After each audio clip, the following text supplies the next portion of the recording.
Are you struggling to move text freely in your Microsoft Word document? Let me show you a simple trick to do it effortlessly. Hey friends! Today, I'll show you how to move text freely anywhere in your Microsoft Word document using a simple technique.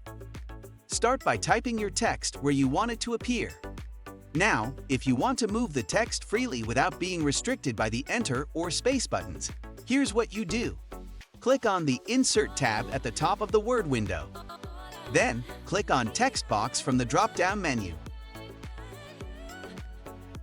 A text box will appear in your document. Delete any text present in the text box and type the text you want to move freely.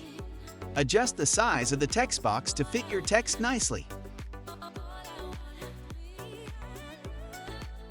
Now, move your pointer over the text box. When the cursor changes to 4 arrows, right-click on the text box. You can now drag the text box anywhere you want in your document. That's it. You've successfully moved your text freely using a text box in Microsoft Word. If you found this tip helpful, don't forget to subscribe to my channel and hit the like button. Thanks for watching and see you next time.